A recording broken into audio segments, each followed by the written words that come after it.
पुराने समय की बात है। एक छोटे से गांव में एक गरीब महिला रहती थी जिसका नाम लीला था। लीला अपने छोटे परिवार का पालन पोषण अकेले करती थी। उसके पास बस कुछ मुर्गियां थी जिनके अंडे बेचकर वह अपना गुजारा करती थी। लीला की मेहनत और ईमानदारी की वजह से पूरे गांव में उसकी बहुत इज्जत थी, लेकिन वह हर रोज संघर्ष करती थी। हर दिन सुबह सुबह लीला अपने गांव के बाजार में ताजे अंडे बेचने जाती। उसकी मुर्गियां स्वस्थ और खुशहाल थीं, इसलिए उनके अंडे भी बहुत अच्छे थे। गांव के लोग उसके अंडे बहुत पसंद करते थे। मगर लीला को हमेशा बड़ा सपना था। वह चाहती थी कि उसके बच्चे अच्छी पढ़ाई करें और उनका भविष्य उज्जवल हो। एक दिन बाजार में लीला की मुलाकात एक पुराने जादूगर से हुई। जादूगर ने उसकी मजबूरी और ईमानदारी को देखकर उससे कहा, लीला, मैं तुम्हारी मदद कर सकता हूँ। मेरे पास एक जादुई मुर्गी है जो हर दिन सोने का अंडा देती है।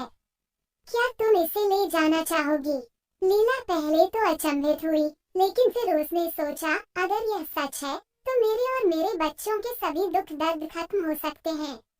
उसने जादूगर की बात मानी और वह जादुई मुर्गी अपने साथ घर ले आई। अगले दिन जब लीला ने देखा कि मुर्गी ने सचमुच एक सोने का अंडा दिया था, उसकी खुशी का ठिकाना नहीं रहा। उसने सोने के अंडे को बाजार में बेचा और उस पैसे से अपने बच्चों की पढ़ाई लिखाई और घर की जरूरतें पूरी करने लगी। हर दिन मुर्गी एक सोने का अंडा देती और लीला जल्दी सुखी और समृद्ध हो गई। लेकिन ये खुशी बहुत समय तक टिक न सकी। लीला के पड़ोसी, जो उसकी समृद्धि से जलते थे, ने उसकी जादुई मुर्गी की सच्चाई जानने की कोशिश की। उन्होंने लीला से जादुई मुर्गी के बारे में जानने के लिए कई चालें चली, लेकिन लीला ने उन्हें कोई जानकारी नहीं दी।